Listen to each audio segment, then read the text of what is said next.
My sister reached across the kitchen island and signed my name on a document I had not even read. The pen moved smooth and confident across the bottom line like she had done this 100 times before. "Relax," she said without looking at me. "I already told them you would agree." My chest tightened into a knot I could not untangle. My parents were standing right there by the stove. My father had his coffee cup halfway to his mouth. My mother was wiping down the counter with a dish towel. No one stopped her.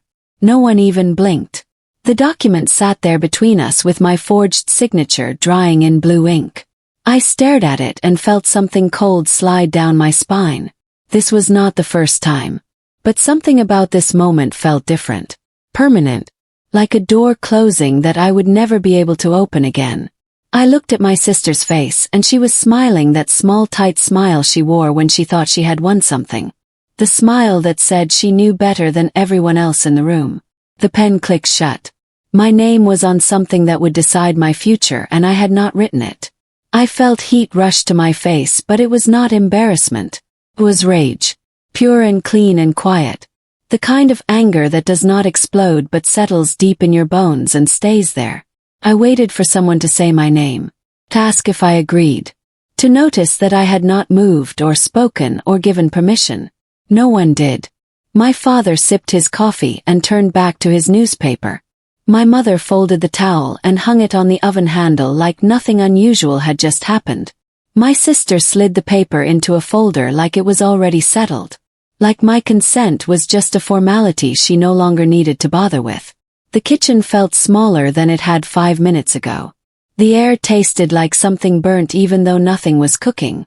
I pressed my nails into my palms under the counter where no one could see. I did not cry. I did not yell. I just stood there and let the moment carve itself into my memory so I would never forget what it felt like to be erased in my own house. This was the moment my sister decided control meant victory. She thought signing my name meant she owned my choices. She thought silence meant agreement. She thought I would keep bending until I disappeared completely. I let her believe it. Because the thing about control is that it makes people careless. It makes them think they are untouchable. It makes them forget that the person they are stepping on is watching every move. And I was watching. I had been watching for years. Every time she spoke over me. Every time she corrected me in front of strangers. Every time she made decisions for me like I was too small or too stupid to make them myself. I let her think she had won. But winning and keeping what you won are two very different things. And my sister was about to learn that the hard way. She thought the fight was over. Had not even started yet. Not really. Because I was not fighting her. I was waiting for her to defeat herself. My name is Olivia Hart. I am 17 years old and I have spent most of my life being told I am the quiet one. The easy one. The one who does not cause problems or make waves or need attention. My sister is 19. Her name is Vanessa. People have always said we look alike, but that is where the similarity ends. She is loud where I am soft. Bold where I am careful. Confident where I am measured. She walks into rooms like she owns them. I slip in hoping no one notices. And the worst part was not that she signed for me. It was that everyone treated it like it was normal. Like I had given up the right to my own voice so long ago that no one even remembered I used to have one. But I did. And I was about to use it in a way none of them would see coming. Because silence is not the same as absence. And the person everyone ignores is often the person who sees everything. In our house, my sister's opinions were called leadership. Mine were called overthinking. If she made a suggestion at dinner, it became the plan. If I made one, it got picked apart until I stopped trying. She was older, louder, more confident. I was expected to follow. That was the rule no one ever said out loud, but everyone followed anyway. When I was 13, I asked why I could not stay home alone when Vanessa got to at my age. My mother said Vanessa was more responsible. When I was 15, I asked why I had to share my college fund to help pay for Vanessa's car. My father said family helps family. When I was 16, I asked why my curfew was earlier than hers had been. They said I needed more guidance. By 16, I stopped asking questions. I already knew the answers. My role was support. Hers was star. And nothing I did would ever change that because the system was built that way from the start. Built by people who loved us both but saw us completely differently. If she interrupted someone, she was passionate. If I did, I was rude. If she spent money, it was an investment. If I did, it was wasteful. If she stayed out late, she was independent. If I asked to, she was irresponsible. By the time I noticed the pattern, it had already decided who mattered. I started paying attention to the small things. The way my parents asked her opinion first. The way they laughed louder at her jokes. The way they remembered her schedule but forgot mine. The way they called her name across the house but expected me to come when they needed something. I was not imagining it. It was real, measurable, constant. And the strangest part was that no one seemed to think it was wrong. When I pointed it out once, my mother looked genuinely confused. She said I was being sensitive. That I was looking for problems that were not there. But they were there. In every conversation. Every decision. Every moment I waited to be seen and got looked past instead. So I stopped pointing it out. I just started writing it all down in my head where no one could tell me I was wrong. She corrected me at dinner in front of guests once. We were hosting my father's co-workers and their families. I said something about a news story I had read. Vanessa laughed and cut me off mid-sentence. "That is not how it works, Olivia," she said, smiling like I was a child who had just said the sky was green. Then she explained the story herself with details she had probably heard from me the day before. Everyone nodded and thanked her for clearing it up. My father's boss said she was sharp. His wife said she was impressive. I sat there with my fork frozen over my plate. My face burned. My throat closed. I laughed with them so no one would see my hands shaking under the table. Later, Vanessa hugged me goodnight like nothing had happened. Like humiliating me in front of strangers was just part of being sisters. I did not hug her back, but she did not notice. She never noticed. Because people who talk that much never learn to listen. And people who never listen never see what is right in front of them. Later that night, I told her quietly not to speak for me again. We were alone in the hallway between our rooms. The house was dark except for the nightlight near the bathroom. She stopped and tilted her head like I had just said something adorable. "You need guidance, Olivia," she said softly. "You get nervous in front of people. I was helping you." Her voice was so calm, so reasonable, like she genuinely believed what she was saying. Like she thought I should be grateful. That is when something in me went still. Not angry, not hurt, just cold and clear and final. I realized she was never going to stop. She was never going to see me as equal.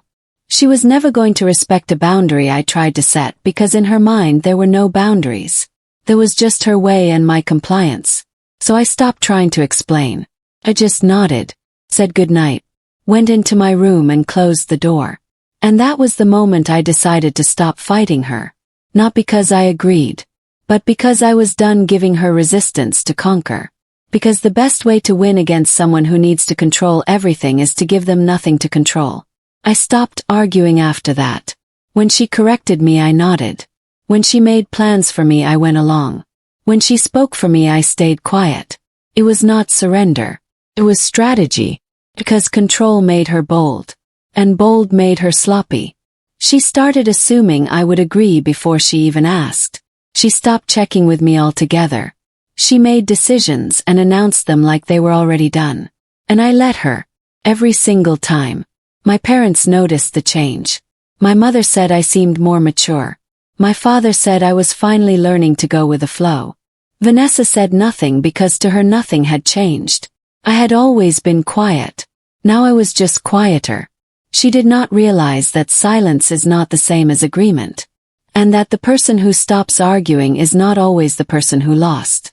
Sometimes they are just the person who realized the argument was pointless.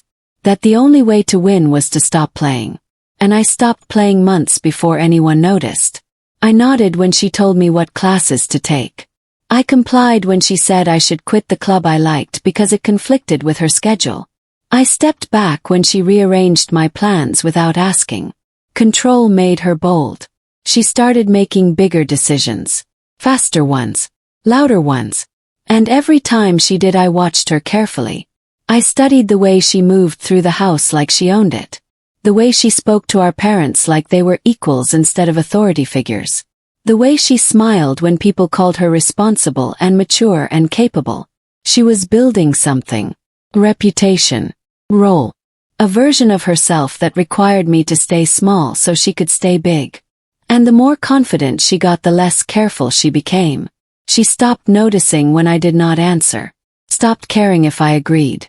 She was too busy being right to notice I had stopped playing the game. Too busy winning to see that the rules had changed. That I was no longer an opponent. I was an observer. And observers see everything. She began answering questions meant for our parents. When relatives called and asked if Mom was home, Vanessa would handle it herself. When the school sent forms, she filled them out and signed them without asking anyone. When neighbors asked about family plans, she gave answers no one had discussed yet. She rearranged schedules without asking. Changed dinner times. Cancelled plans. Made appointments. She spoke like the house belonged to her. And for a while it seemed like it did. My parents started deferring to her on small things. Then bigger things. Then almost everything. It happened slowly enough that no one noticed we were living in a house where a 19-year-old had more authority than the people who paid the mortgage. Except me. I noticed everything. And I stayed quiet. Because loud people do not see the danger in silence until it is too late. They think silence means submission. They are wrong. Silence means someone is listening. Someone is learning. Someone is waiting. And I was very good at waiting. I did not write anything down. No journal. No notes. No secret documents like people do in movies. I just remembered. Every look. Every decision. Every overreach. I remembered the time she told my father he was wrong about his own work schedule. I remembered when she yelled at my mother for buying the wrong groceries. I remembered the night she told me I was not allowed to apply to a certain college because it was too close to hers. I remembered her laugh when she said it. Like it was a joke we were both in on. I did not argue. I just filed it away. Words. Witnesses. I built a timeline in my head that no one could see or question or take from me. And the longer I stayed quiet, the more she gave me to remember. She thought my silence meant I was not paying attention. She was wrong. I was paying attention to everything. And I was patient. Because revenge is not about the first move. It is about the last one. The one no one sees coming. She started joking about keeping me in line. Family dinners. In front of cousins. Once in front of my grandmother, who laughed so hard she cried. Olivia would be lost without me, Vanessa said, grinning. I have to keep her organized. Everyone laughed. My aunt said Vanessa was such a good big sister. My uncle said I was lucky to have someone looking out for me. My grandmother patted Vanessa's hand and called her a natural leader. I smiled last, after everyone else had finished. A small smile that did not reach my eyes. Vanessa did not notice. She never looked at me long enough to notice. She was too busy accepting compliments. Too busy being the center of attention. Too busy winning. And that was fine. Because the thing about people who think they have already won is that they stop defending themselves. They stop being careful. They stop watching their backs. And I was right behind her. Watching everything. Remembering everything. Waiting for the moment she went too far. Because I knew she would. People like Vanessa always do. She contradicted my father in front of relatives at a summer cookout. He said something about the best route to take into the city and she cut him off. Actually, Dad, that is the slow way, she said. I have been researching it. You should take the highway. The way she said it was not a suggestion. It was a correction. My father blinked. My mother stopped flipping burgers. My aunt and uncle exchanged a look. The air went tight and uncomfortable. My father did not argue. He just nodded slowly and changed the subject. But I saw his jaw tighten. I saw my mother glance at Vanessa with something new in her eyes. Something that looked like doubt. The room went quiet. People shifted in their seats. Conversations restarted slowly. I said nothing. I just ate my potato salad and waited. Because the cracks were starting to show. And I did not need to widen them. Time would do that for me. Vanessa would do that for herself. All I had to do was stay out of the way and let gravity work. Dinner conversations stopped being fun after that. No one joked anymore. Forks scraped plates too loudly. Glasses clinked like small bells in a silent room. Vanessa talked more to fill the space. She told long stories, gave opinions no one asked for, laughed at her own jokes when no one else did. My parents responded in short sentences.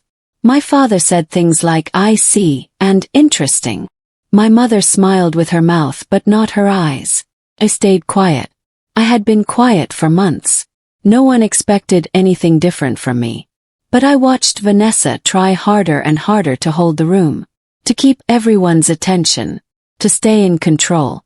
And the harder she tried, the more uncomfortable everyone became. It was like watching someone juggle too many balls. You knew they were going to drop. You just did not know when. I did not need to know when. I just needed to be there watching when it happened. And I would be. 'Cause I was always watching. She made a major family decision without asking anyone. Not just me. Everyone. My father had been talking about selling the old cabin upstate. It needed repairs and no one had used it in years. It was just sitting there costing money. Vanessa called a realtor and listed it. My father found out when the realtor showed up to take photos. I was there when he got the call. His face went white, then red. He hung up and asked Vanessa what she had done. She shrugged and said she was helping, that the cabin was just sitting there, that she was trying to take initiative, that she thought he would be proud. My mother asked if she had discussed this with anyone. Vanessa looked genuinely confused, like she did not understand why this was a problem. "I thought you would be happy," she said. My father told her to cancel it. Immediately, she tried to argue. He raised his voice. She stopped talking. And I watched the whole thing from the kitchen table without saying a word. Without moving. Just watching the foundation start to crack. When it backfired, she looked straight at me. We were all in the living room. My father was on the phone with the realtor trying to undo the listing. My mother was sitting on the couch with her head in her hands. Vanessa was pacing near the window. And then she turned, looked directly at me, and said, "This was your idea." My breath stopped. My parents both looked up. I stared at her. She kept going. Said I had told her dad wanted to sell. That I had suggested she handle it. That I was too shy to do it myself, so she stepped in. Every word was a lie. Clean and confident, and delivered with the same voice she used when she corrected me at dinner. I did not defend myself. I did not panic. I just sat there. Quiet. My father looked at me. "Olivia." I met his eyes. Held them steady. "I never said that." 3 words. No emotion. No explanation. Just truth. And I watched Vanessa's face change as she realized I was not going to back her up. That I was not going to save her. That for the first time in our lives I was going to let her fall. My mother looked at me differently after that. Not accusing. Questioning. Like she was seeing me for the first time in years. She asked me later that night if I had agreed to everything my sister claimed I had. We were alone in the kitchen. She was making tea. I was putting dishes away. The house was quiet except for the sound of water boiling. "No," I said. Nothing more. No long explanation. No defense. No tears. Just no. She nodded slowly. Poured her tea. And then she said something I did not expect. "I believe you." 2 days later she asked Vanessa to show her the texts where I had supposedly agreed to things. Vanessa said she had deleted them. My mother asked why. Vanessa said she did not think she would need proof. My mother did not say anything. She just looked at Vanessa for a long time. Then she walked away. And I knew the shift had started. Not loud. Not obvious. Just there. Like a foundation cracking under weight it could no longer hold. Like a structure that looked solid but was actually hollow inside. At dinner the next week my sister talked over herself. She interrupted her own sentences. Corrected details no one had questioned. Justified choices no one had asked about. She filled every silence with words. My father asked her to pass the salt, and she launched into a story about sodium intake she had read online. My mother asked how her day was, and she talked for 10 straight minutes without taking a breath. Ate quietly. Watched her hands move. Watched her eyes dart around the table looking for agreement. Looking for validation. She did not find it. My parents nodded, but they were not really listening. They were watching. The same way I had been watching for years. And I could see the exact moment they started to notice what I had always seen. That she did not know when to stop. That control was not the same as leadership. That talking was not the same as being heard. That the person who speaks loudest is not always the person worth listening to. They saw it all. Finally. And I did not have to say a word. Rules changed after that. Decisions slowed down. Things that used to happen quickly now required meetings. Family meetings where everyone had a voice. My father started asking me directly what I thought instead of assuming Vanessa spoke for both of us. My mother stopped letting Vanessa answer questions meant for other people. When Vanessa tried to make plans without checking, she got stopped. Politely at first. Then firmly. Her voice stopped being final. She noticed. I could see it in the way she hesitated before speaking. The way she looked around the table before offering opinions. The way she waited for permission she used to take. She did not understand what had changed. But I did. The system that had held her up was breaking. Not because I tore it down. But because she had leaned on it so hard it could not hold her weight anymore. And no one was rushing to rebuild it. Especially not me. I was building something else. Something new. Something where my voice mattered as much as hers. Where silence was a choice. Not a requirement. She cornered me in the hallway one night. It was late. Everyone else was asleep. I was heading to my room when she stepped out of hers. Her face was tight. Her voice was low and angry. You turned them against me, she said. Stop. Looked at her. Really looked at her. For the first time in years I was not afraid. Not nervous. Not small. I met her eyes and held them. I did not say anything, I told her. I did not have to. She stepped closer. Her jaw was clenched. Her hands were shaking. You have been playing victim this whole time. I shook my head. I have been quiet. That is not the same thing. Her eyes narrowed. They listen to you now. Smiled. They always should have. She did not have an answer for that. She just stood there breathing hard, staring at me like I was a stranger. Maybe I was. Maybe I had always been. She just had not noticed because she was too busy talking. Too busy controlling. Too busy winning battles that did not matter. I did not turn anyone against you, Vanessa, I said quietly. You just could not control the silence. She flinched like I had hit her. Kept going. Measured. Every word deliberate. You thought quiet meant weak. You thought agreeing meant I had no opinions. You thought I would follow you forever because I always had before. Pause. Let the words sit between us. But I stopped following you months ago. You just did not notice because you were not looking. Her face went pale. I was helping you, she whispered. I shook my head. You were controlling me. There is a difference. She opened her mouth. Closed it. Opened it again. Nothing came out. I stepped around her. Walked into my room.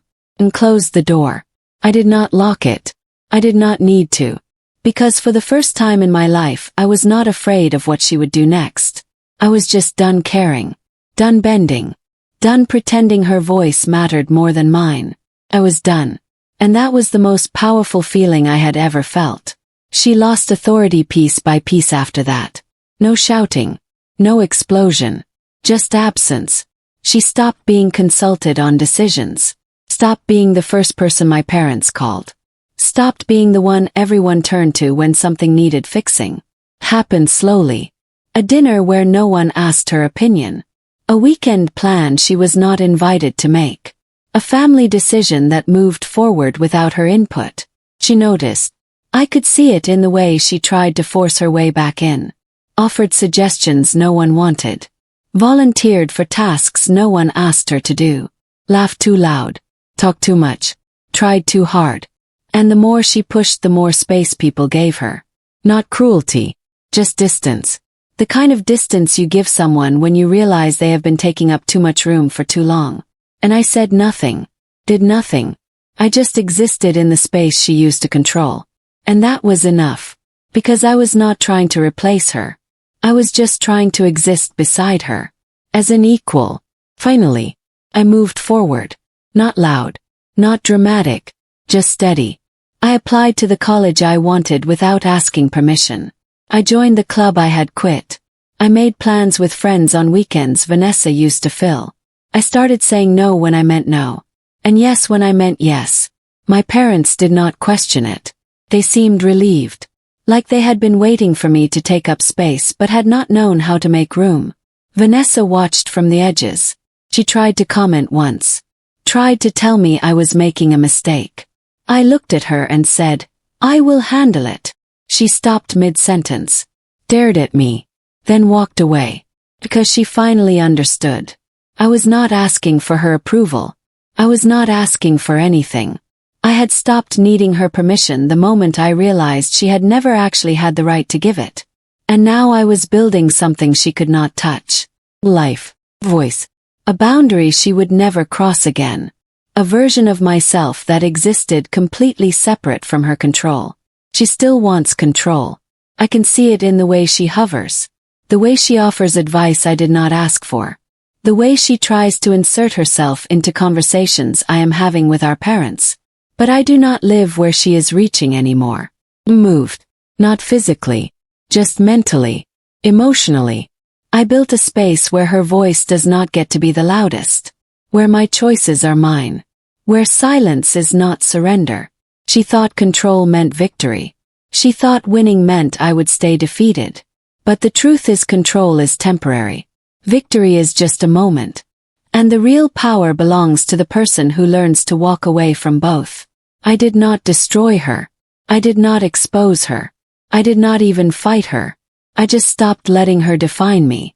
And that was the only revenge I ever needed. Because sometimes the cruelest thing you can do to someone who needs to be needed is to prove you never needed them at all. She still talks, still tries to lead, still looks for validation. But I am no longer her audience. I am no longer her shadow. I am just myself. Finally. Completely. And she has to live with the fact that the person she controlled the longest is the one who walked away the quietest. And there is nothing she can do to bring me back.